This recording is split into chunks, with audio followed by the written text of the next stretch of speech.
Hey everyone, welcome to the second Kioko edition of the How and Why of Kio-chan. Before I go on to the questions, I just have a couple things I'd like to mention. The first being a shout out to my squad, Team Kioko. I want to thank you guys so much for asking all these questions, and I hope you enjoyed this episode. I also want to give a shout out to Livy Baby. I want to thank you for making that promotional video. It was really hilarious and I enjoyed it. I also want to let all you guys know this may be a two-part episode. There are just so many questions here, I don't know if I'll be able to get through them in 10 minutes. So if that's the case, please watch part 2. With all this being said, let me get right into the questions. My first question comes from Rita Kusaki, and he asks, who are Kaioko's parents? My parents are Fugaku and Motoko Uchiha. My next set of questions come from Sasuke, who happens to be my younger brother and squad mate, and he asks, how did Kioko discover the way of the wolf summoning jutsu?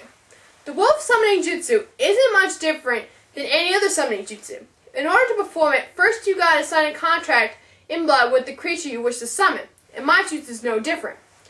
I went up into the mountains to sign the contract with the wolf demon Kiyose, and before I did that, I noticed there was a clause in the contract that stated I'd be allowed to summon other wolves, and it went on to explain how I would actually do that. So by signing the contract, I learned the way of the wolf summoning jutsu.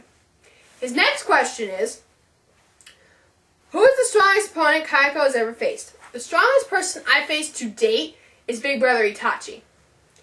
His next question is, have being in the Akatsuki and watching over your brothers at the same time been hard? It's very hard being in the Akatsuki and looking after both my brothers at the same time. In the Akatsuki, we're not allowed to have any connections with our past, and I'm breaking that rule already. It's easier to look after Itachi because he's in the organization with me, but even there I have problems. First of all, I'm not allowed to show my emotions to the other members, excluding Deidara and Kisame. And secondly, we're constantly on missions looking for the host of the tail beasts. And then there's Sasuke. Mandara is totally paranoid about me. He thinks I'm out to get him, which I am, but when I'm not doing things for the organization, he has Zetsu following me around. And secondly, I'm a rogue ninja. I can't just go back to the village anytime I want. That's certain death. So being in the Akatsuki and looking after both my brothers is very difficult. His next question is, which is Kioko's signature move? My signature move is my shadow animation jutsu, not to be confused with the shadow clone jutsu. With my jutsu, I'm allowed to bring my shadow to life. It's an exact copy of me, chakra and all. His next question is, which is the wolf that Kioko works best with? There isn't one particular wolf that works best with me. It's actually a group of wolves, and I call them my Guardian 12. The Guardian 12 is just a pack of wolves that follows me around, and I use them in my defense jutsu.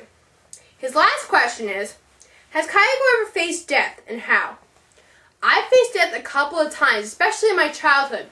The village was very paranoid about me, and they wanted me gone. So a couple of times, they actually ganged up on me, and this is before I had all my jutsus down. And they would just attack in big numbers. And they would really beat the crap out of me.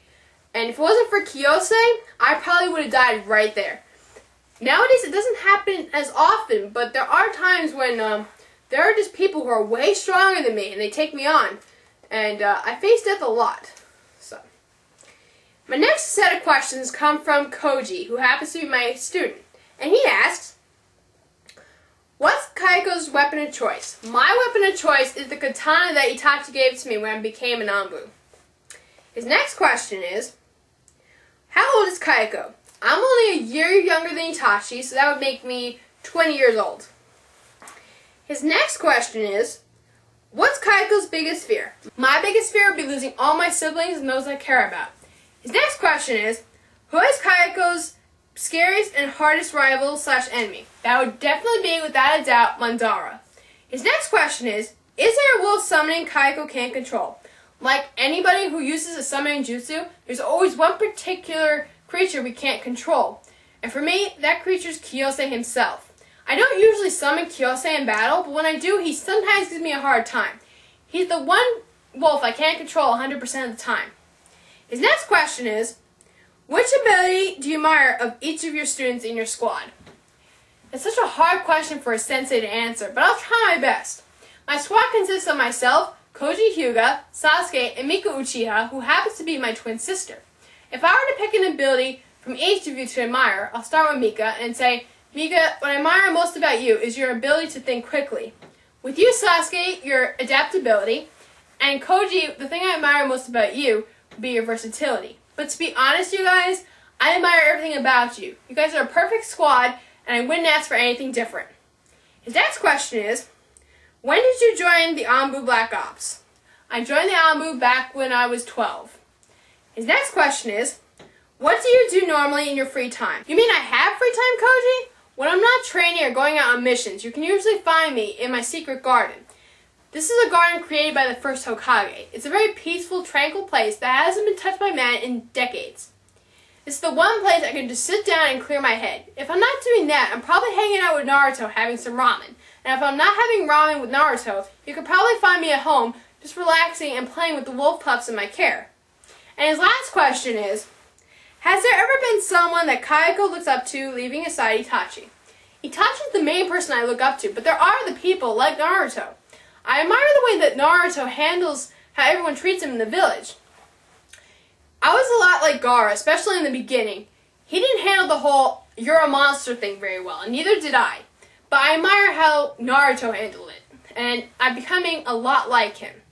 I also admire Lady Tsunade. She's the one who showed me that Konoichi can be just as strong as any other shinobi. And my last questions come from Gaserna, and she asks, why did you accept Serena's orb?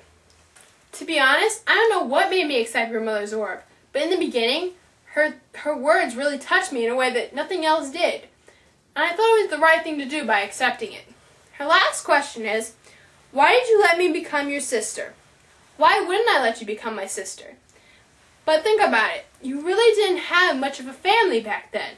I mean, you had your mother, but you weren't really with her all the time. So I thought you needed someone you can call family, and that's why I let you become my sister. Those are all the questions I have for today. I want to thank you guys so much for watching this episode of the How and Why of Kio-chan. Before I go, I just have a couple things I'd like to mention. First being, this may be the last episode of this year. I just wanted to say that next weekend, I hope to be doing the Death Note skit. But I don't know what's going to happen because I heard there was a torrential snowstorm coming our way, and one of my friends may not be available that weekend. So I don't know what's going to happen with that, but I hope to get the skit done before the next year. If we don't get the skit done, I will be doing another episode of the How and Why of Kio-chan, which will be a generalized episode. So if you have any generalized questions, please submit them, and I'll get to them in the next episode. I also wanted to say, after the next video you see from me, I'm going to be going on vacation for 2 weeks. So I won't have the opportunity to film anything.